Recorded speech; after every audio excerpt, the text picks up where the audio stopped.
Welcome to a chapter a day. Today is a new day with new blessings and greater favor. So today we'll be looking at Genesis chapter 8.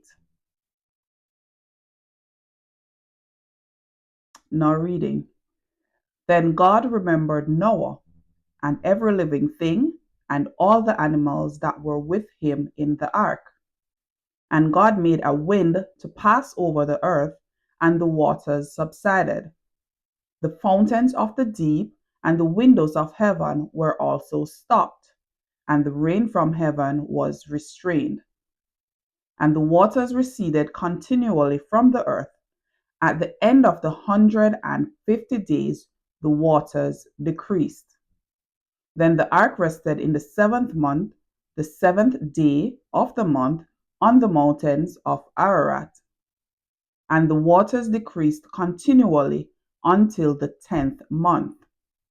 In the 10th month, on the first day of the month, the tops of the mountains were seen. So it came to pass at the end of 40 days that Noah opened the window of the ark which he had made.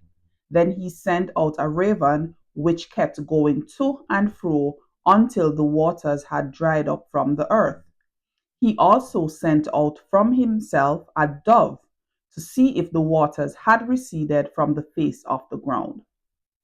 But the dove found no resting place for the sole of her foot, and she returned into the ark to him, for the waters were on the face of the whole earth. So he put out his hand and took her, and drew her into the ark to himself. And he waited yet another 7 days, and again he sent the dove out from the ark. Then the dove came back to him in the evening, and behold, a freshly plucked olive leaf was in her mouth. And no one knew that the waters had receded from the earth. So he waited yet another 7 days, and sent out the dove, which did not return again to him any more. And it came to pass in the 601st year, in the first month, the first day of the month, that the waters were dried up from the earth. And Noah removed the covering of the ark and looked, and indeed the surface of the ground was dry. And in the 7th month, on the 27th day of the month, the earth was dried.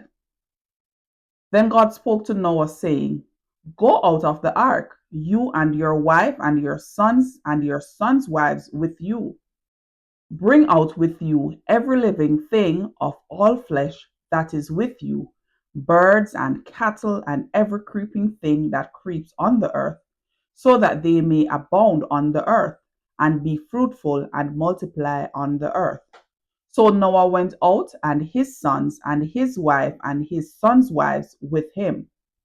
Every animal, every creeping thing, every bird, and whatever creeps on the earth, according to their families, went out of the ark. Then Noah built an altar to the Lord, and took of every clean animal and of every clean bird, and offered burnt offerings on the altar. And the Lord smelled a soothing aroma. Then the Lord said in his heart, I will never again curse the ground for man's sake, although the imagination of man's heart is evil from his youth. Nor will I again destroy every living thing as I have done. While the earth remains, seedtime and harvest, cold and heat, winter and summer, and day and night shall not cease. Here endeth the reading of God's holy word. All right, so we just looked at Genesis chapter 8, and to summarize chapter 8, we can say that God remembers Noah and the animals after the flood and dries out the earth with a wind. Just some pointers there. We can see where it said after a year, God told Noah and his family and the animals to leave the ark and repopulate the earth. Noah to build an altar and offer animal sacrifices to God. God's promise was that he would never again destroy all life on earth with a flood. He also promised to continue the cycles of life as he had originally intended. So God puts a rainbow in the sky as a symbol of his covenant with humanity. So once you see the rainbow, like it's a symbol to say that, okay, he will not destroy the earth with a flood. So it's a covenant that he made with humanity. And that was a chapter a day. Thank you again for joining me in reading Genesis chapter 8.